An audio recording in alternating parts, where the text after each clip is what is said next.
बोलो सियावती रामचंद्र की जय, उमावती महादेव की जय, पवन पुत्र हनुमान की जय। किसो मैं तुम्हें सन कहूँ, शुभ सुनु मुनिश मन लाई, राम कथा कलिमल हरणी, मंगल करनि सुहाय। बोलो सियावती रामचंद्र की जय। है मुनीश्वर भरद्वाज, मैं यह सब तुमसे कहता हूँ कि मन लगाकर सुनो। श्री रामचंद्र जी की कथा कलयुग के पापों को हरने वाली, कल्याण करने वाली और बड़ी सुंदर है। कि स्वयंभु मनुअरु सतरूपा, जिनते भय नर षष्टि अनूपा, दंपति धर्म आचरण नीका, अजो गाँव श्रुति जिनके नीका। स्वयंभु मनु और उनकी पत्नी शतरूपा, जिससे मनुष्यों की अनुपम सृष्टि हुई, इन दोनों पति पत्नी के धर्म और आचरण बहुत अच्छे थे। आज भी वेद जिनकी मर्यादा का ज्ञान करते हैं कि नर्व उत्तान पाद सुततासु, ध्रुव हरि भक्त भय सुत जासु, लघु सुत नाम प्रिय बतताहि, वेद पुराण प्रशंसी जाहि। कि राजा उत्तानपाद उनके पुत्र थे, जिनके पुत्र प्रसिद्धि हरिभक्त ध्रुव जी हुए। उन मनु जी के छोटे लड़के का नाम प्रियव्रत था, जिसकी प्रशंसा वेद और पुराण करते हैं। कि देवहूति तुनिता सुकुमारी, जो मुनि कर दम के प्रिय नारी, आदिदेव प्रभु दीन दयाला, जठर धर्यों जहि कपिल कृपाला। कि पुनः देवहूति उनकी कन्या थी, जो करदम मुनि की प्यारी पत्नी हुई, और जिन्होंने आदिदेव दोनों पर दया करने वाले समर्थन कृपालु भगवान कपिल को गर्भ से धारण किया। कि साक्य शास्त्र जिन प्रगट बखाना, तत्व विचार निपुण भगवाना, तय मनुराज कीन बहुकाला, प्रभु अवसे सब विधि प्रतिपाला। कि तत्वों का विचार करने में अत्यंत निपुण जिन भगवान ने सांख्य शास्त्र का प्रगट रूप वर्णन किया, उन स्वयंभू मनु जी ने बहुत समय तक राज्य किया और सब प्रकार से भगवान की आज्ञा रूप शास्त्रों की मर्यादा का पालन किया। होय न विषय विराग भवन, बसत भाचोतपन, हृदय बहुत दुख लाग जन्म, गौ हरि भक्ति बिन सियावती रामचंद्र की जय। कि घर में बहुत बुढ़ापा रहता है। घर में बहुत बुढ़ापा आ गया था, परंतु विषयों से वैराग नहीं होता। इस बात को सोचकर उनके मन में बड़ा दुख हुआ कि श्री हरि की भक्ति के बिना जन्म यूं ही चला जाएगा। कि बर बस राज सुते तब दीना, नारी समेत गवन बन कीना, तीरथ बार निमिष विख्याता, अति पुनीत साधक सिद्धदाता। तब मुनिजन ने अपने पुत्र को जबरदस्ती राज्य देकर स्वयं स्त्री सहित वन को गमन किया।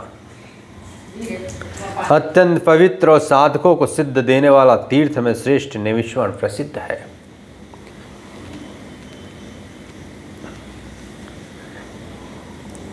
बसई तहाँ मुनि सिद्ध समाजा, तहाँ ताही हर से चलु मनुराजा, पंथ जात सोह सोहिमति धीरा, ज्ञान भक्ति जनुधर शरीरा।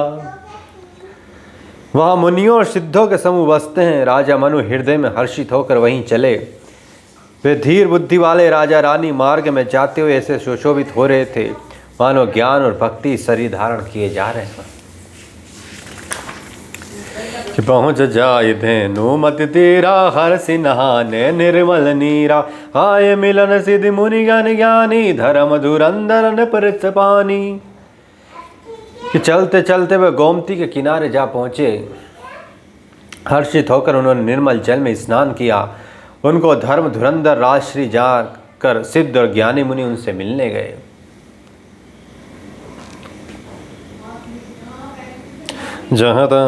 जहाँ जहाँ तीरथ रहे सुहाए, मुनि सगल सादर करवा, कृत शरीर मुनि पट परिधाना, सत समाज नित सुनहि पुराना।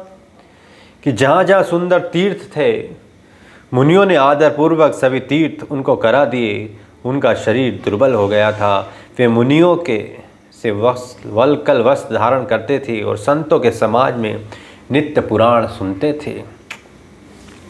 कि द्वादश अक्षर मंत्र पुनि, जपै सहित अनुराग, वासुदेव पंकरहो दंपति मना दिलाग सियावति रामचंद्र की जय। और दुदाक्षर मंत्र ओम नमो भगवते वासुदेवाय का प्रेम सहित जप करते थे। भगवान वासुदेव के चरण कमलों में उन राजा रानी का बहन बहुत ही लग गया कि करे आहार साक फल कंदा सुमरे ब्रह्म सचिदानंदा। पुनि हरि है तु करन तप लागे बारी आधार फूल मल त्यागे। कि वे साग फल और कंदका का आहार करते थे और राम और सच्चिदानंद ब्रह्म का स्मरण करते थे। फिर वे श्री हरि के लिए तप करने लगे और मूल फल को त्याग कर केवल जल के आधार पर ही रहने लगे।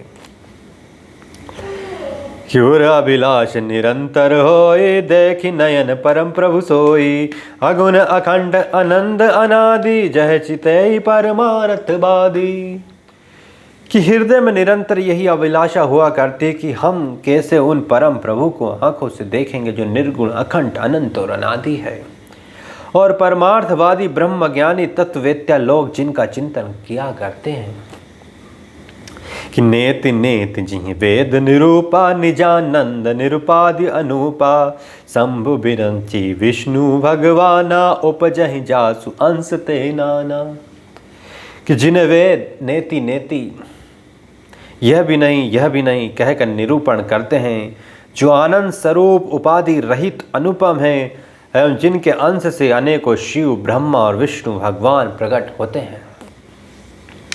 ऐसे प्रभु सेवक बस आए भगत है तु लीला तनु गाय। चोया बचन सत्र सुति भाषा तो हमार पूजे अभिलाषा। कि ऐसे महान प्रभु भी सेवक के वश में हैं और भक्तों के लिए दिव्य लीला विग्रह धारण करते हैं। और यदि वेदों में यह वचन सत्य कहा है तो हमारी अभिलाषा भी अवश्य पूरी होगी। कि अविधि बीते बरस सट सहस बारिया। संबत सप्त सहस्त्र मुनि रह समीर आधार सियावति रामचंद्र की जय।